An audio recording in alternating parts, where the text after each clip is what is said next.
Let me tell you about Vincent Moretti, a man whose name made grown men whisper prayers.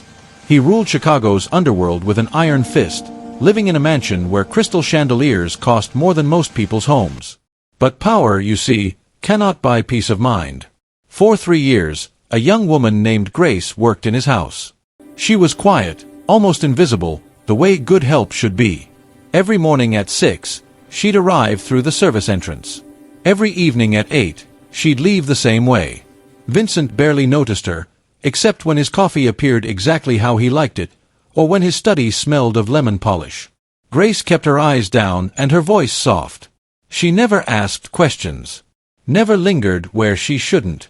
The other staff said she was saving money for nursing school, working 3 jobs, sleeping only 4 hours a night. Vincent didn't care about her dreams. He had empires to run, enemies to crush, money to count. Then one Tuesday morning, Grace didn't come to work. Her room in the staff quarters sat empty, bed made with hospital corners, closet door hanging open like a mouth frozen mid-scream. Vincent's head of security, Marco, came to him that afternoon. The big man looked uncomfortable, shifting his weight like a boy caught stealing. "Boss, the new maid, Grace.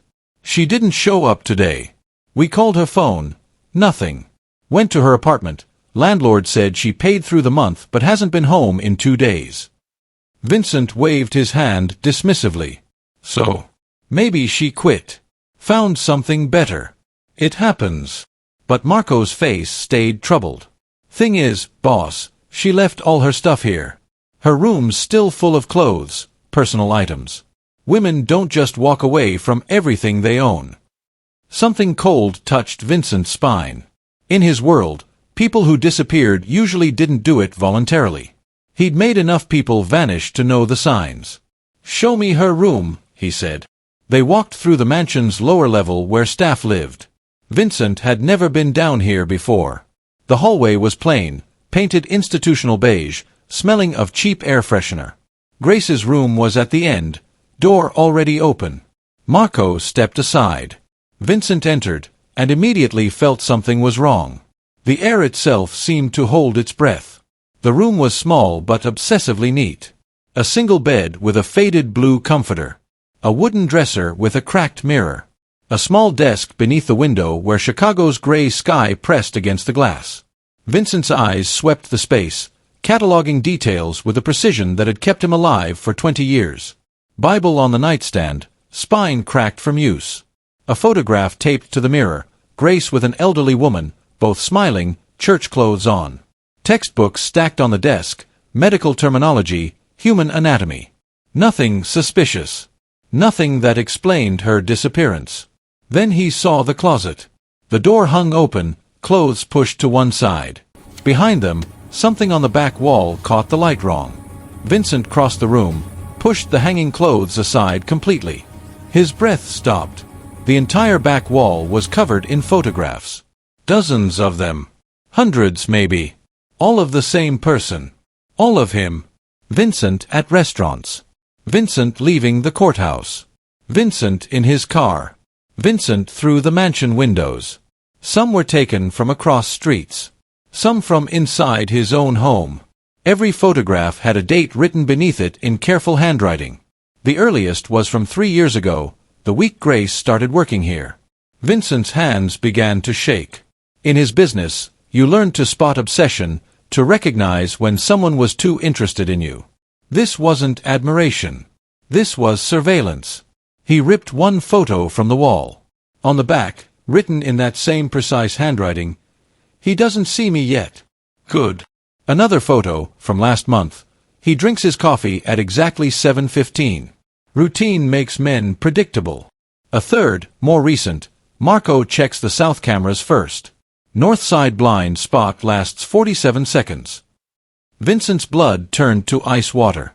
She'd been studying him. Studying his security. Learning his patterns, his weaknesses, his home's vulnerabilities. For 3 years, she'd been a ghost in his house, and he'd never suspected a thing. He turned to Marco, who stood in the doorway, face pale. "Get everyone. I want every inch of this house searched.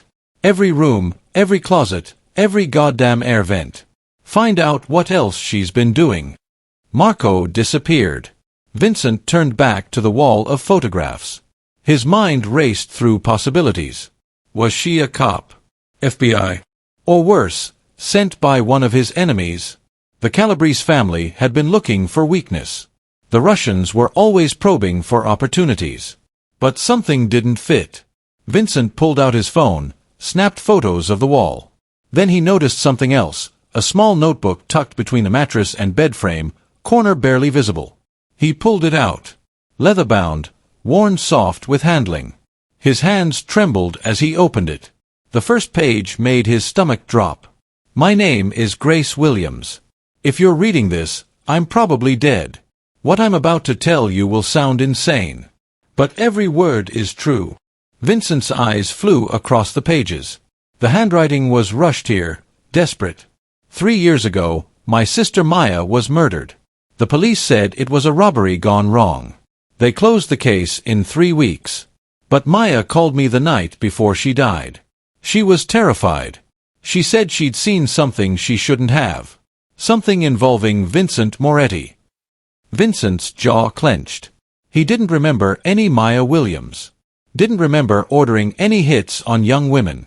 But in his business, there were always complications, always collateral damage. The notebook continued, I didn't believe in revenge. I believed in justice in the law. But the law didn't care about a black girl from the South Side. So I came to work for you. I needed to know the truth. Vincent flipped through pages filled with observations, schedules, names of his associates, meeting times. Grace had documented everything, building a case against him the way a detective would. Then the tone shifted. Month 6. I expected to find a monster. But Vincent Moretti is more complicated than I thought. He's brutal to his enemies, yes. But I've watched him pay for a staff member's mother's surgery. Seen him shut down a human trafficking ring the Russians were running. He has rules, lines he won't cross. Month 12. I found the police report about Maya. It wasn't robbery. It was Detective Carson. He was taking bribes from the Calabrese family, and Maya witnessed him accepting payment. He killed her to keep her quiet, made it look random.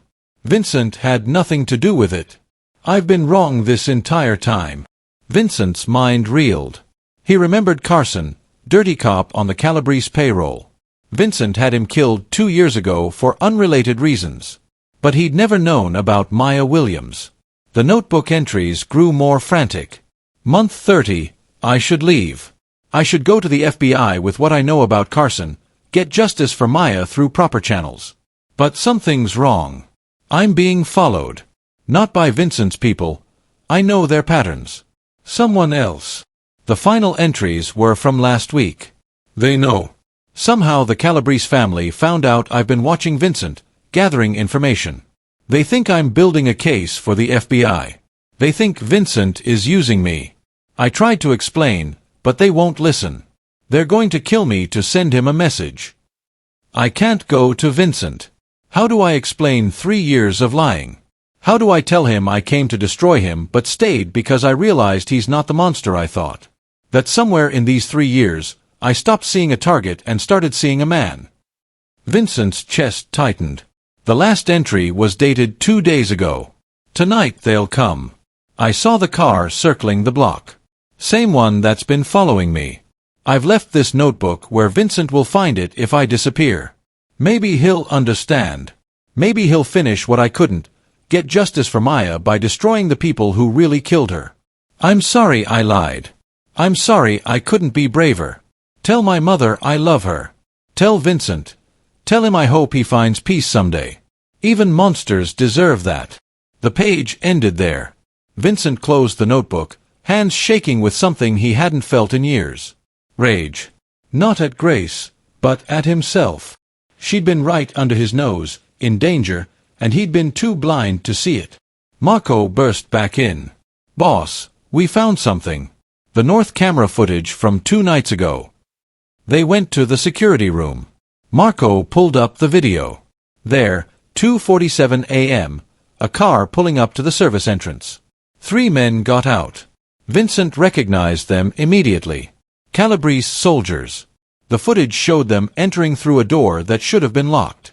Someone on the inside had helped them. They disappeared into the staff quarters. 17 minutes later, they emerged carrying something wrapped in a blanket. Something body-sized. Vincent's vision went red. Find them. I want those 3 men found in the next hour. And find out who opened that door for them. Marco nodded and left. Vincent stood alone in the security room, staring at the frozen image of Grace being carried away. For 3 years, she'd studied him, learned him, documented his life. And in all that time, he'd never really seen her. She'd come for revenge and found something else. She'd discovered he wasn't her enemy. And now she was gone because of his world, his life, his enemies. Because she'd been too close to him. Vincent picked up his phone. Get everyone. Every soldier, every associate. Tell them we're going to war with the Calabrese family. Tonight. By midnight, Vincent had his answers. The door had been opened by a kitchen worker. Calabrese had blackmailed him. The 3 soldiers had taken Grace to an abandoned warehouse on the docks. Vincent arrived with 20 men. The warehouse was dark, silent. Too silent. They found her in the back room, tied to a chair. Alive. Grace's head lifted when the doors burst open. Her face was bruised, one eye swollen shut. But when she saw Vincent, something flickered in her expression. Relief. Fear. Shame. You read it, she whispered. The notebook. Every word. Vincent cut her bonds himself while his men secured the building.